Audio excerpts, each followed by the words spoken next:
Então vamos lá, que o react aqui é o seguinte: conseguiram tirar o Sacane do sério. Olha lá, ó. Eu não admito isso. Fico puto mesmo. Tá na thumb. Vamos ver. Caraca, tiraram o Serjão do sério. Vamos ver. Quinta série, sexta série, tudo. Aliás, eu já conto, aí no terceiro colegial, eu era o cara mais odiado da escola, era eu, entendeu? Como aluno. Sério, Sérgio? Porque Você não aprontava? é que eu aprontava, cara. Primeiro que eu odiava o professor que vinha cantando e contando piada, cara. Eu Eita! odiava, cara. Odiava aquilo ali. Cara, eu queria aprender, cara. Entendeu? E às vezes o professor resolvia, aí eu via que o professor estava enrolado. Falei, cara, esse cara não tá sabendo, cara. Porque eles ficam presos, ou é naquela apostila, É. ou é naquele livro. Eu pego o livro dos meus filhos, cara, é tudo riscado. Falo, isso aqui tá errado, cara. Isso aqui tá errado. Entendeu? Como pode um livro, por exemplo, um exemplo bem básico. A gente não tem horário de verão desde 2018. Como que um livro hoje, em 2022, ainda explica o que é horário de verão, cara? Não precisa disso, cara. É riscar, cara. Exato. Entendeu? É riscar. E né, na área que eu entendo um pouquinho, que é na área de astronomia, cara, você pode pegar o livro, cara, e sem brincadeira, jogar fora, entendeu? E hoje, pra mim, é inadmissível isso, cara. É inadmissível. Porque É. se E qual livro de astronomia que é pra jogar fora? fosse na minha época, que eu tinha que ir na biblioteca, pegar a Barça, que era um negócio atrasado um ano, para ler um verbete lá, o que é Saturno. E só daqui 2 anos que eu ia Que é ter a Saturno. atualização do número de luas de Saturno. Hoje não, cara. Você bate aqui, cara, pum, Wikipedia, pá, na hora, te dá Na uma hora. tabela com tudo. Então, assim, sem brincar, eu não admito que aconteça isso. Então, eu fico muito, muito revoltado mesmo, sabe? Até eu falo para meus filhos, eles ficam bem, eles falam, não fala nada, não, e tal. Eu falo, vou falar, cara, vou lá na escola e vou falar isso aqui, cara, porque isso aqui não pode ser um negócio desse, entendeu? É. É complicado, cara. Isso aí tem um reflexo. A gente acha que não, mas aí quando entra nessas provas aí que você falou, PISA e não sei o quê, isso tem um reflexo muito grande nisso, cara. Exato. E sabe, Sérgio, vou entrar um pouco no assunto que você falou de sistema apostilado. Sabe por que a gente utiliza tanto esse sistema apostilado, Sérgio? Eu vou te contar uma coisa que você vai falar, nossa, não imaginava. Eu tive a oportunidade de fazer minha especialização em Portugal. E fui lá entender, né? E eu percebia que muitas escolas não tinham sistema apostilado. Basicamente, quase nenhuma. E eu fui questionar, falei, olha, como é que funciona aqui? E eles olharam para mim, não, o professor tem a liberdade de escolha, ele pode escolher o livro que ele quer, ele pode escolher a metodologia que ele quiser. Olha aí. E aí, quando você traz o sistema de ensino para cá, de certa maneira, o que você está querendo dizer? É que o professor ele precisa seguir, pelo menos, ter um padrão de qualidade exigido, na média, para trabalhar aquele tipo de conteúdo. Porque isso vai refletir também para a escola, aí voltando, né, ao sistema de ensino privado, porque aquilo vai gerar um resultado que é uma nota, e aí as escolas geralmente expõem, olha, todos aqui passaram com 10 em medicina. Não, mas aí eu acho que tem uma diferença até do colegial para frente. Aham. Porque aí do colegial para frente esquece. Aí os caras só querem saber do vestibular mesmo, mas aí que é um problema do sistema brasileiro mesmo. Exatamente. Isso é um problema do sistema, né? É. Mas aí que tá, esse lance aí de Portugal, então, não ser apostila é legal pra caramba, ó. Exato. Porque aí o professor tem a liberdade, ele tem a autonomia de escolha. E é claro, ele tem que ter um padrão de qualidade exigido pela instituição, né?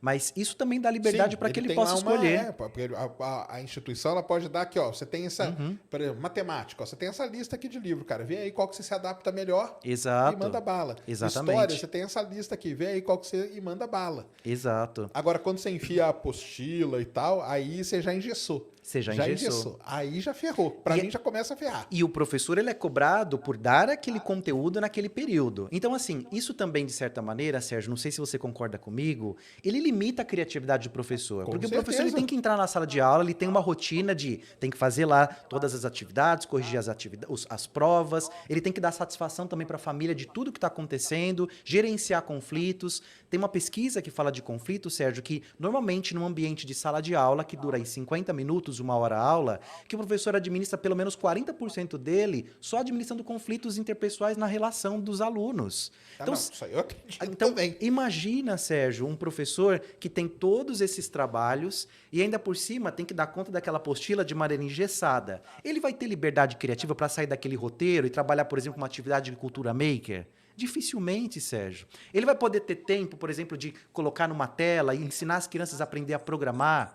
E nota, Sérgio, quando a gente entra, por exemplo, com uma atividade ou dá uma sugestão de robótica, tecnologia, de programação, o professor também tem o entrave de que ele fala, não, eu não sei o suficiente, então ele tem receio que os alunos saibam mais do que ele. E Porque para ele, mim é isso, com certeza. e ele se vê na questão ainda de autoridade naquele tipo de conteúdo, que não pode ser contestada.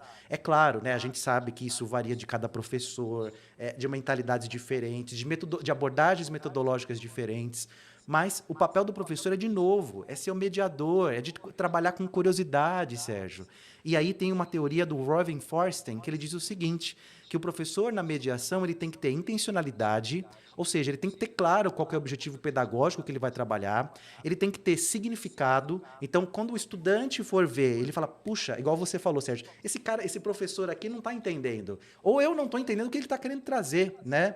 E tem que ter a reciprocidade. Então, intencionalidade, significado, reciprocidade. Então, tudo isso é muito importante para que o conjunto educacional aconteça da melhor forma dentro de sala de aula. Senão, a gente vai voltar àquele ponto que você até mencionou, vai engessando. Ai, vai engessando. E a gente volta ao PISA. Olha como que está Não, e a o nossa professor, posição. às vezes, ele pensa, se um professor chegasse numa reunião para mim, Dá um pause aqui. Eu não falei nada ainda porque os caras não param de falar, velho. Mas vamos lá, vamos continuar aqui. Depois falo aqui o que eu falar acho. assim, galera, ó, paz, eu fiz um negócio diferente. Eu ia aplaudir o professor, cara. Aham. Falar, pô, que legal, cara. Tá aí, ó. Fez um negócio diferente, entendeu? Mas porque a sua mentalidade é diferente, Sérgio. Será que nunca fizeram uma pesquisa dessa com os pais, não? Podiam fazer, né? Aí, ó, ficou uma dica para Mas as escolas aí, ó. É verdade. Fazer Mas uma pesquisa com os pais. O que você acha que se um professor chegasse e desse uma aula, porque o cara vai lá, vai ensinar, por exemplo, para qualquer coisa aí na parte física, por exemplo, vai ensinar Velocidade média. velocidade e tal. Esquece o livro, galera. Não vamos usar isso aqui, não. Vamos usar isso aqui, ó. Pá, o cara faz ali, o aluno aprende e não usou aquela coisa engessada. Pra mim tá excelente, cara. Sabe como a gente faz na engenhoteca com essa coisa de velocidade média, Sérgio? Eu vou te dar um exemplo. Sérgio, velocidade média, você tem ali a distância dividido pelo tempo. Simples assim. A gente pega as crianças, isso logo nos anos iniciais, e a gente coloca uma rampa na sala, coloca lá uma fita, né, de 1 metro, e fala, pessoal, o desafio aqui é montar um carrinho, vocês vão colocar o carrinho nessa rampa e vamos ver qual carrinho passa na maior velocidade aqui e vamos calcular, olha, com cronômetro, cada grupo lá com seu cronômetro. Sérgio, as crianças, elas falam aquilo, falam, nossa, que legal, para elas é uma competição, uma brincadeira. Quando ela chega no ensino médio, ela vai voltar e falar, cara, eu fiz esse cálculo quando eu estava lá nos anos iniciais. A criança aprendeu física sem querer, Sérgio, brincando. Exatamente. É isso que a gente precisa, sabe? É isso que a gente precisa dentro da educação. Ter momentos como esse de liberdade para que a criança possa aprender sem aquele monte de conceito tradicional, que é o que a gente tinha na educação 1.0, Sérgio. Onde o professor, de novo, ele só transmitiu o conhecimento e o aluno é esse ser passivo. É a partir lá da educação 3.0 que o professor começa a entender que ele tem que ter uma interdisciplinaridade, as áreas de conhecimento elas têm que se conectar. E olha que interessante, né, Sérgio? Por exemplo, a partir do 6º ano, dos anos finais, entra o professor na caixinha de português. Pum, pum, pum, 50 minutos, passou, aí entra o professor de matemática. O aluno tem que virar a chave. O que devia acontecer são espaços onde o aluno vai fazendo essas conexões junto com o professor por meio de projetos. Tem até uma sigla, que é uma abordagem metodológica chamada PBL, que é Project Based Learning. Ah, sim, Project Based Learning, conheço. E é exatamente isso. Vamos trabalhar com um projeto que integra todas as áreas de conhecimento.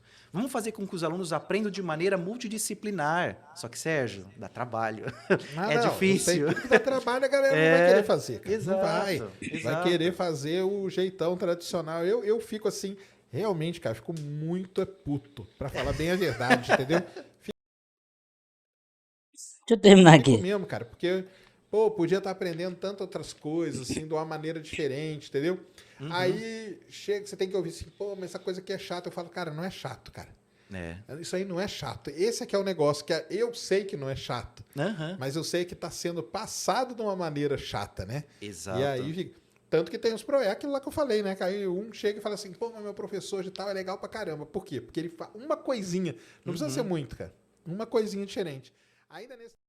Assim que tira o Serjão do sério, tá aí. Conseguiram tirar o saquinho. Cara, são muitos problemas que vai além da escola, né? As coisas legais que eu vejo acontecem mais na educação não formal, que basicamente são alguns cursos, algumas mini escolas, vamos chamar assim, que tem da área de matemática, física, criatividade, artes, essas coisas todas, que é fora da grade curricular normal, né? E aí, aquilo lá, ali você tem pessoas que conseguem fazer tudo isso aqui que está sendo feito, né? Mas aí não é todo ninguém, ou melhor, poucas pessoas terão acesso a isso, porque você tem que pagar.